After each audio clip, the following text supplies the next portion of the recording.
Hello, in this video I will show you how to install Firefox browser on Apple iPad Pro.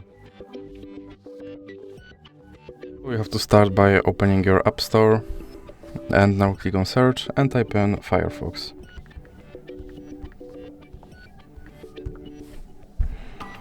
And now click here on this download icon and click open.